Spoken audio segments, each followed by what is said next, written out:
안녕하세요 여러분, 다이아제입니다. 팬텀싱어 별책 부록 영상 또 많이 기다려주셨죠?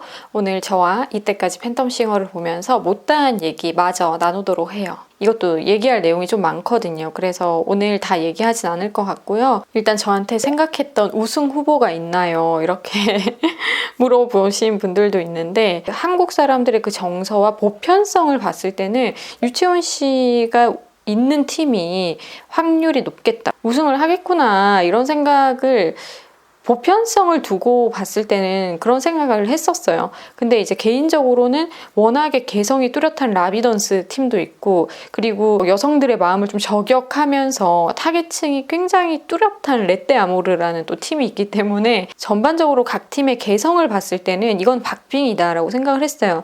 하지만 개성보다는 아직까지 우리나라는 보편성 위주로 가는 게 결과에 영향을 매번 오디션 프로그램도 그렇고 많이 미치더라고요. 그래서 유채훈 씨 팀이 되겠구나, 유채훈 씨가 있기 때문에 이 팀이 될 확률이 거의 높다라고 생각을 했었죠. 저는 개인적으로 사실 보수적인 성향이, 사람들은 그렇게 안 보는데 머리 색깔도 막 이렇게 해놓고 이러니까 되게 개성이 강할 것이다 이렇게 보시는 분들이 많은데, 저는 보수적인 성향도 되게 강하고요. 그러면서 또 외국 사람 같은, 한국 사람 같지 않은 마인드, 그것도 강하고요. 그래서 이 두 가지가 굉장히 많이 붙어 있어요. 그리고 어렸을 때는 사실은 한국 사람들 정서랑 너무 안 맞아가지고 한국에서 생활하고 한국에서 학교 다니는 걸 너무너무 힘들어 했었거든요. 진짜 너무너무 힘들었어요. 그래서 어렸을 때만 생각을 하면은 내가 과연 보수적인 성향이 있긴 한가라는 생각이 들기도 하지만, 점점 제 내면 속에 있는 보수성이 한 살 한 살 들어갈수록 되게 많이 튀어나오더라고요. 그래서 저는 거의 50대 50의 박빙이라고 개인적으로 제 성향을 생각하기 때문에, 그렇기 때문에 저한테서 이렇게 기호가 뚜렷하게 나오진 않았던 것 같아요. 근데 다만 레떼 아모르 팀이 1등을 하기에는 뭔가 그분들이 갖고 있는 좀 그 소프트함 자체가 경연에서는 강력하게 어필되는 데는 힘들 것이다 생각이 들어서, 레떼 아모르 팀이 저는 3등을 할 수밖에 없지 않을까, 이런 것 때문에라도 그런 생각도 암묵적으로 해봤던 것 같아요. 그러면서 제일 좋아하시는 싱어가 유채훈 씨죠? 다 보여요. 그러면서 저한테 막 그렇게 말씀하시는 분들이 있었는데, 그 노래하는 모습을 순간 보고서 좋을 수는 있어요. 저도 이제 노래하는 순간만큼은 그 사람이 제일 멋있어 보이고, 예를 들어서 제가 존노 씨 보고 그런 얘기를 했었잖아요. 내 이상형과 상관없이 존노 씨가 세상에서 제일 멋있어 보이더라, 노래하는 그 순간만큼은, 이런 얘기를 했는데, 진짜 그 무대에 완전히 몰입되어서 보는 입장과 정말 무대에서 미친 듯한 몰입력을 보여주는 그 싱어의 입장이, 이 두 가지의 입장이 그러니까 만났을 때 이게 뭔가 정신적인 교류가 돼요. 그러다 보니까 우리가 뭐 연예인에 빠진다거나 뮤지션에 빠지는 게 그런 거잖아요. 근데 저는 그게 지속이 안 돼요. 보통 그 감정선 그대로 이어지면서 사람들이 그 사람의 뭐 팬카페에 가입을 한다거나 그 사람의 덕질을 시작하죠. 막 인스타 찾아보고 이렇게 하는데, 저는 그 무대가 끝나고 나면은 그냥 그 여운이 다 사라진다고 해야 되나요? 근데 이거는 제 성격 때문에 그런 것 같아요. 내가 저 사람에 대해서 생활하는 것도 모르고, 저 사람의 성격도 모르고, 저 사람이 뒤에서 어떤 말의 습관을 가지고서 어떤 사상을 가지고서 삶을 살아가지도 모르는데, 여기까지 저는 그냥 생각을 항상 암묵적으로 또 하고 있는 것 같아요. 그러다 보니까 뭔가 이렇게 이성적인 마음으로라든지, 아무튼 이 노래라는 것도 사랑하는 마음이 들 수 있는 그런 매개체 역할이기 때문에 노래를 통해서 그 사람한테 이성적인 마음이 생기기도 해요, 그 순간만큼은. 근데 그게 이어지지 않는다라는 거죠. 그냥 그 노래에서 이런 느낌이 들었고, 이랬구나, 이런 느낌을 난 받았다, 거기서 그냥 끝내버리는 거예요. 근데 이런 성격을 가지고 있어야지만 계속해서 좋은 분석을 할 수가 있고, 제가 이런 일을 하는데 당연한 성격이고 아주 좋은 캐릭터를 가졌다라고 저는 스스로 생각을 하거든요. 되려 저는 굉장히 존노 씨한테 사랑을 많이 느꼈었고, 노래를 듣는 그 순간에는.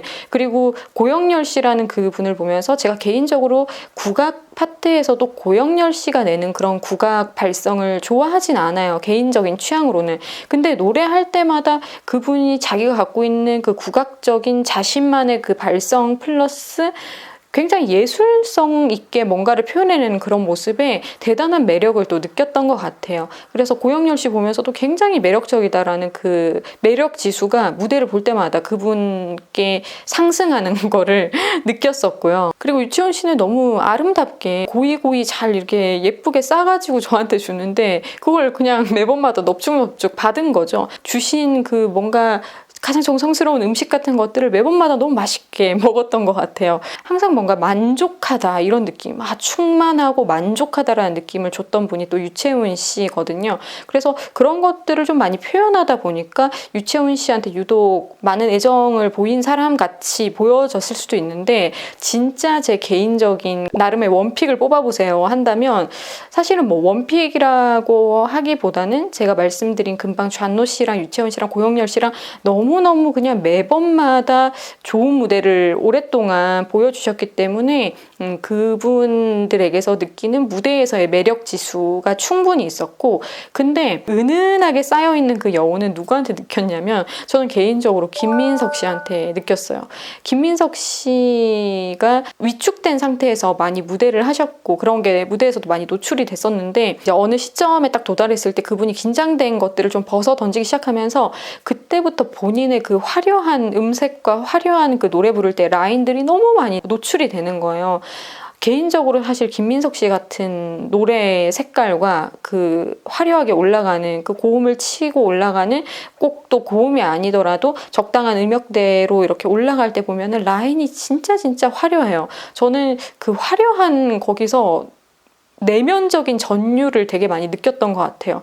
그래서 잘한다라고는 항상 생각을 하고 있었지만 그게 계속 그냥 쌓이면서 무대가 다 끝나고 나서 이렇게 남아있는 여운을 생각해 봤을 때 제 마음속의 원픽은 사실 김민석 씨였어요. 그리고 뭐 중간중간에 한번 뭐 황건아 씨가 부를 때 그때도 제가 슈퍼루키다라는 이제 얘기를 했었는데, 그런 모습에서 조금 황건아 씨가 더 잘해보려고 하는 그 노력이죠. 어떻게 보면 그런 것들이 과부하가 걸린 것 같은 느낌이 뒤로 가면 갈수록 들더라고요. 그래서 그런 부분들이 조금 아쉬워서 그렇지, 황건아 씨도 너무 중간에 한번 반짝이는 대단한 순간을 만드셨기 때문에 그때 또 황건아 씨가 굉장히 빛나게 보였었고, 김성식 씨가 또 때깨로 때 보여줬던 그 남성미와 부드러움 안에 그 강함의 또 매력을 충분히 보여주셨기 때문에 때때마다 굉장한 개성과 매력으로 와닿은 그런 뮤지션들, 참가자분들이 계셨지만 결론적으로 제가 도달한 그 마지막 지점은 김민석 씨였다라는 거 진짜 아무도 모르셨을 것 같아요. 한 번쯤은 이제 궁금하셔서 물어보셔서 제가 이렇게 답변을 드려봤습니다. 많은 분들이 누가 잘하니 누가 못하니 뭐 이러면서 또 많이 다툼 아닌 다툼? 뭔가 논쟁을 댓글창에서도 많이 펼치시고 의견들이 계속 많았잖아요. 뭐 마지막 가서는 이 세 팀 중에 누가 제일 잘했고 뭐 계속 이런 걸로 말씀들이 많으신데, 취향이 왜 생기는가에 대해서 잠깐 얘기를 해드릴게요. 제가 이 부분은 좀 깔끔하게 정리해서 말씀드리고 싶어서 살짝 적어봤어요.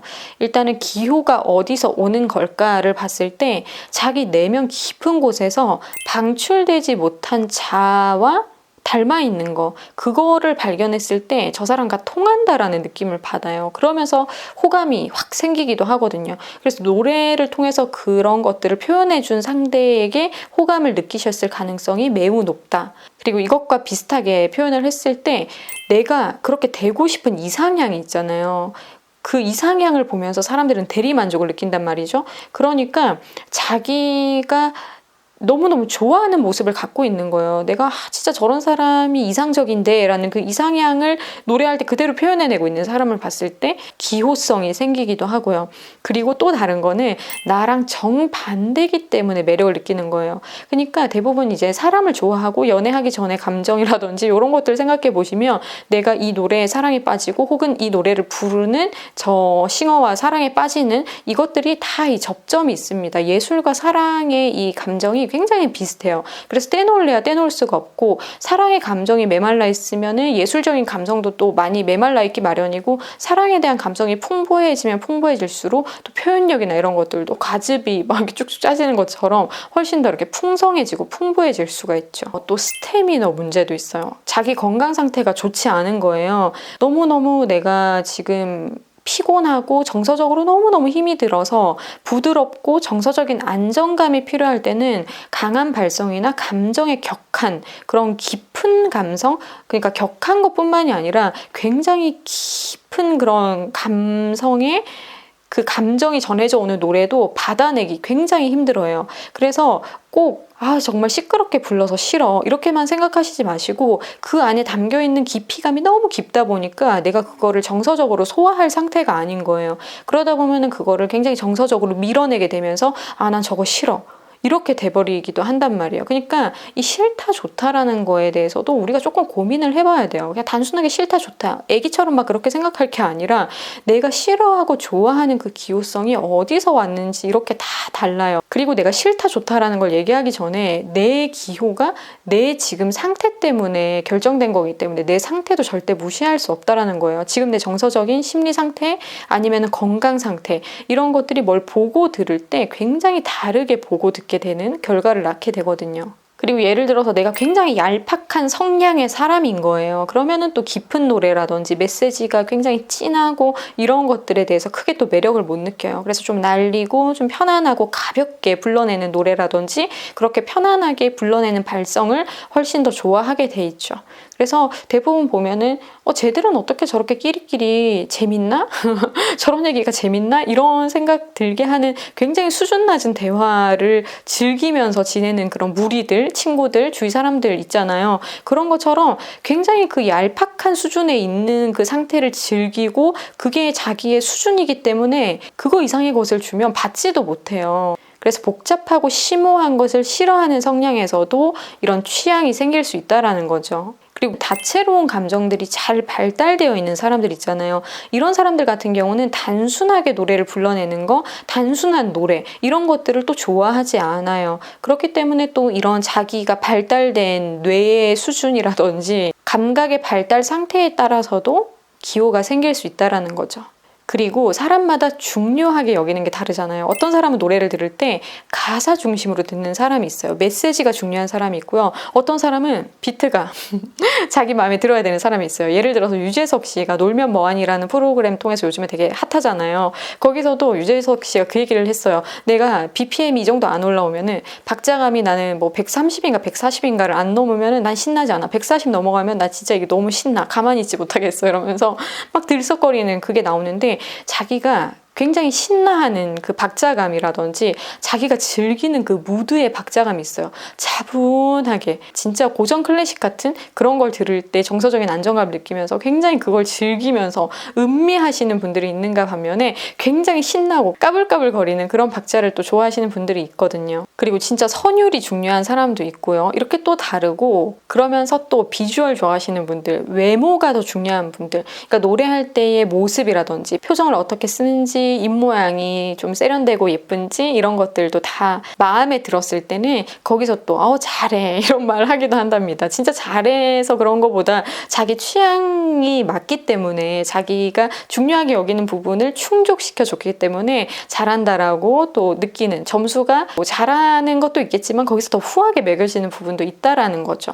그래서 이런 쏠림 현상이 없어야 돼요. 사실은 분석을 하려면. 근데 이제 기본적으로 뮤지션이 갖춰야만 하는 굉장히 중요한 덕목들이 있어요. 그런 것들은 당연히 다 세밀하게 봐야 되겠지만 이런 것까지 다 계산을 하고서 그 무대를 이제 분석을 해야지 훨씬 더 이제 객관적으로 분석을 할 수가 있는 거예요. 한마디로.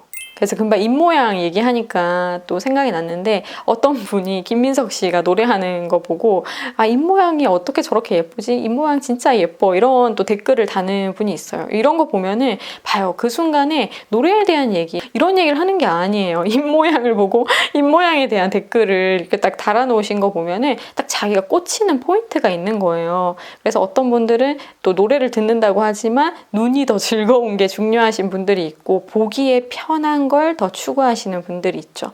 그러니까 노래는 너무 잘하는데 또 보기에 불편한 사람들이 있거든요. 근데 대부분 이제 보기에 편한 것과 듣기에 편한 것은 같이 가는 부분이긴 하지만 예외도 있긴 해요.